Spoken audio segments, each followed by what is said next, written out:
తెలంగాణలో రానున్న అసెంబ్లీ ఎన్నికల్లో పోటీకి దింపే తమ అభ్యర్థులపై కాంగ్రెస్ పార్టీ ఆచితూచి అడుగులు వేస్తోంది. గెలుపు గుర్రాలను గుర్తించేందుకు సుదీర్ఘ కసరత్తు చేస్తోంది. ఢిల్లీలోని పార్టీ వార్ రూమ్లో మురళీధరన్ అధ్యక్షతన స్క్రీనింగ్ కమిటీ సమావేశమైంది. నిన్న సాయంత్రం 5 గంటలకు ప్రారంభమైన ఈ సమావేశం రాత్రి 12 గంటల వరకు సాగింది. స్క్రీనింగ్ సభ్యులు బాబా సిద్దికి, జిగ్నేష్, పార్టీ రాష్ట్ర ఇన్ఛార్జి ఠాక్రే, అలాగే పీసీసీ అధినేత రేవంత్, సీఎల్పీ నేత భట్టి, ఎంపీలు ఉత్తమ్, వెంకటరెడ్డి తదితర నాయకులు ఈ సమావేశంలో పాల్గొన్నారు. ఎలాంటి విభేదాలు లేని నియోజకవర్గాల జాబితాను తయారు చేసి కేంద్ర కమిటీకి పంపాలని నిర్ణయించుకున్నారు.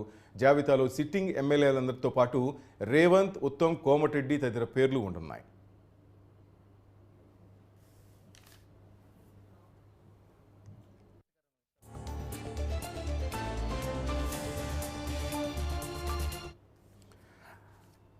రైట్, నిన్నటి సమావేశంలో ఎటువంటి నిర్ణయాలు తీసుకున్నారు, ఎవరెవరి పేర్లు బయటకు రాన్నాయి, దీనికి సంబంధించిన అప్డేట్స్ రిపోర్టర్ రాంప్రసాద్ నాటి తెలుసుకుందాం. రాంప్రసాద్ చెప్పండి, మొత్తం మీద పీసీసీ తెలంగాణ పీసీసీకి సంబంధించి అభ్యర్థులకు సంబంధించి ఏమైనా డీటెయిల్స్ బయటకు వచ్చాయా?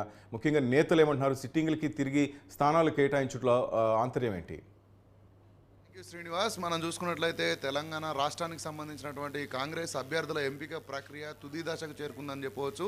ఢిల్లీ కేంద్రంగా స్క్రీనింగ్ కమిటీ కీలక నిర్ణయాలు తీసుకోబోతా ఉంది. నిన్న మొన్న జరిగినటువంటి స్క్రీనింగ్ కమిటీ ప్రక్రియలో అభ్యర్థుల ఎంపికను తీవ్రస్థాయిలో కసరత్తు చేస్తూ ఉంది కాంగ్రెస్ పార్టీ. అభ్యర్థులకు సీట్ల కేటాయింపు అంశానికి సంబంధించి తీసుకోవాల్సినటువంటి నిర్ణయాలపైన ఆచితూచి కూడా వ్యవహరిస్తున్నట్టు మనకు తెలుస్తూ ఉంది. ఎందుకంటే కాంగ్రెస్ పార్టీ రాష్ట్రంలో ప్రస్తుతం ప్రజాదరణకు ఉన్నటువంటి సందర్భంలో నేతల మధ్య సమన్వయాన్ని కుదిర్చి రానున్న రోజుల్లో ఖచ్చితంగా కాంగ్రెస్ పార్టీ గెలుపు లక్ష్యంగా ముందుకు సాగుతున్నటువంటి నేపథ్యంలో ప్రత్యేక వ్యూహాలతో ముందుకు పోతున్నటువంటి పరిస్థితి మనం చూస్తున్నాం.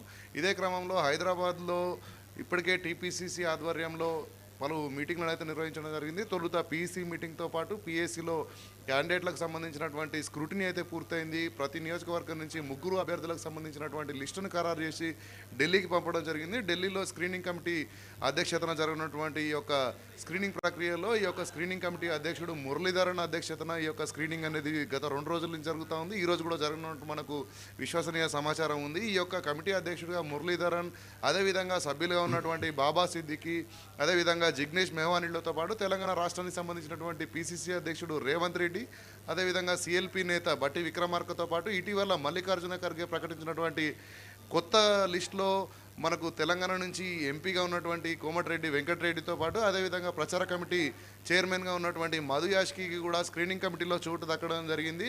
ఈ యొక్క కమిటీ ఆధారంగా అభ్యర్థుల ఎంపిక అనేది కొనసాగుతూ ఉంది. ఖచ్చితంగా రానున్న ఎన్నికల్లో అభ్యర్థుల ఎంపికను చేయడం ఎంతైతే ముఖ్యమో పార్టీని కాపాడుకోవడం, అదేవిధంగా నాయకత్వం మధ్యలో సమన్వయాన్ని కుదర్చడం కూడా అంతే ముఖ్యంగా కాంగ్రెస్ పార్టీ అడుగులు వేస్తూ ఉన్నట్టు మనకు తెలుస్తూ ఉంది. ఇప్పటికే సమస్యాత్మకమైనటువంటి నియోజకవర్గాలు మినహా సీనియర్లు ఎవరైతే ఉన్నారో సీనియర్లకు సంబంధించినటువంటి నియోజకవర్గాలను ఖరారు చేసినట్టుగా మనకు తెలుస్తూ ఉంది. తొలి రోజులో భాగంగా నిన్న మొన్న 2 రోజులు జరిగినటువంటి కార్యక్రమాలలో స్క్రీనింగ్ ప్రక్రియలో నిన్న సాయంత్రం 5 గంటల నుంచి రాత్రి సుమారు 12 గంటల వరకు కూడా ఈ యొక్క స్క్రీనింగ్ ప్రక్రియ అయితే మొదలైంది. రాష్ట్రంలో సమస్యాత్మకంగా లేనటువంటి అంటే సీనియర్లు ఎవరైతే ఉన్నారో గతంలో సిట్టింగ్లు ఉన్నటువంటి ఎమ్మెల్యే స్థానాలకు సంబంధించినటువంటి అభ్యర్థులను ఖరారు చేసినట్టు మనకైతే సమాచారం అందుతూ ఉంది. ముఖ్యంగా ఎలాంటి ఇబ్బందులు లేకుండా 1-2 దరఖాస్తు చేసుకున్నటువంటి ప్రాంతాలలో పార్టీకి నష్టం కలగకుండా అభ్యర్థులను ఫైనలైజ్ చేసేటువంటి ప్రక్రియలో తొలి స్థాయిలో ఒక జాబితాను అయితే వాళ్ళు రూపొందించుకున్నట్టుగా మనకు తెలుస్తూ ఉంది. రానున్న రోజుల్లో ఇప్పుడు వాళ్ళు చెప్పినట్టుగా స్క్రీనింగ్ కమిటీ 20-21 తేదీలలోనే సమయాన్ని కేటాయించినటువంటి నేపథ్యంలో నిన్న పార్లమెంట్లో మహిళా బిల్లుకు సంబంధించినటువంటి రాజ్యసభలో చర్చ జరిగినటువంటి క్రమంలో ఎవరైతే మురళీధరన్ అధ్యక్షుడిగా ఉన్నటువంటి మురళీధరన్ అక్కడ అటెండ్ అవ్వాల్సినటువంటి సందర్భంలో సాయంత్రానికి మీటింగ్ కొనసాగించినటువంటి నేపథ్యంలో సమయం పూర్తి స్థాయిలో సరిపోని క్రమంలో ఈరోజు కూడా స్క్రీనింగ్ కమిటీ అనేది పలు నిర్ణయాలు తీసుకున్నందుకు ఈరోజు కూడా జాబితా ఎంపికకు సంబంధించినటువంటి సమావేశాన్ని ఈరోజు కూడా నిర్వహించినట్టు మనకు తెలుస్తూ ఉంది.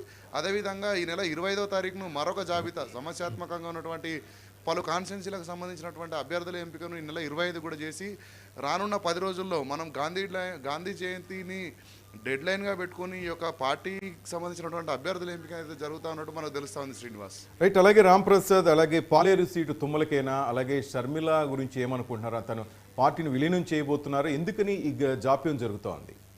ఇటీవల జరిగినటువంటి విజయబేరి సభలో తుమ్మల విజయబేరి సభకు సంబంధించి ముందు రోజు సిడబ్ల్యూసీ సమావేశం హైదరాబాద్ నగరంలోని తాజ్ కృష్ణ హోటల్లో జరిగినటువంటి నేపథ్యంలో తుమ్మల నాగేశ్వరరావు కాంగ్రెస్ పార్టీ తీర్థం పుచ్చుకోవడం జరిగింది. జాతీయ అధ్యక్షుడు మల్లికార్జున ఖర్గే నేతృత్వంలో పార్టీలో చేరినటువంటి తుమ్మలకు ఇప్పటికే పాలేరు సీటుకు సంబంధించి ఖమ్మం జిల్లా కాంగ్రెస్ పార్టీకి కంచుకోటగా ఉన్న నేపథ్యంలో తుమ్మలకు పాలేరు అనే కాదు ఏ కాన్స్టిట్యున్సీ నుంచి కూడా నిలబడినా కూడా అవకాశం ఉన్నప్పటికీ కూడా ఆయన గెలిపే లక్ష్యంగా ముందుకు సాగేటువంటి నేత అయిన క్రమంలో కాంగ్రెస్ పార్టీ హైకమాండ్ నిర్ణయాలు తీసుకునేలో కొంచెం ఆచితూచి వ్యవహరిస్తుంది. మనం ముఖ్యంగా చూసుకున్నట్లయితే షర్మిలకు సంబంధించి విజయబేరి సభలో కంటే ముందే షర్మిల పార్టీలో చేరుతాననే కొన్ని వార్తలు మనకు వినిపించాయి. కానీ విజయబేరి సభా సమయంలో కానీ అదేవిధంగా సిడబ్ల్యూసి సమావేశానికి సంబంధించినటువంటి ఆ 2 రోజులలో ఎక్కడ కూడా షర్మిలకు సంబంధించినటువంటి టాపిక్ అనేది తెలంగాణ రాష్ట్రంలో ఎక్కడ కూడా కాంగ్రెస్ పార్టీలో వినిపించలేని మనం చెప్పవచ్చు. షర్మిలకు సంబంధించి చేరికలు కానీ పార్టీ విలీనానికి సంబంధించినటువంటి అంశాలపైన టీపీసీసీ స్తబ్దుగా ఉంది. అదేవిధంగా ఖచ్చితంగా ఎలక్షన్లలో షర్మిలను పార్టీలోకి తీసుకోవడం వల్ల జరిగేటువంటి లాభాలే కానీ అదేవిధంగా నష్టాలే కానీ పార్టీకి కొత్త కష్టాలే లేదా కలిసి వచ్చే అంశాలను వీటన్నిటిని దృష్టిలో పెట్టుకొని టీపీసీసీ షర్మిల విషయంలో ఇటు టీపీసీసీ కానీ అటు ఏఐసీసీ నాయకులు కానీ మనం ముఖ్యంగా చూసుకున్నట్లయితే కర్ణాటకకు సంబంధించినటువంటి ఉప ముఖ్యమంత్రి డీకే శివకుమార్ నేతృత్వంలో పలుసార్లు షర్మిలగా కలిసి భేటీ కావడం జరిగింది. అయినప్పటికీ కూడా ఎలాంటి మార్పులు అనేవి అంటే చేరికకు సంబంధించినటువంటి ఎలాంటి స్పష్టత కానీ షర్మిలకు సంబంధించినటువంటి ఎలాంటి విషయం కానీ కాంగ్రెస్ పార్టీలో అయితే చర్చలకు నోచుకోలేదని మనం చెప్పవచ్చు. Srinivas, thank you Ramprasad.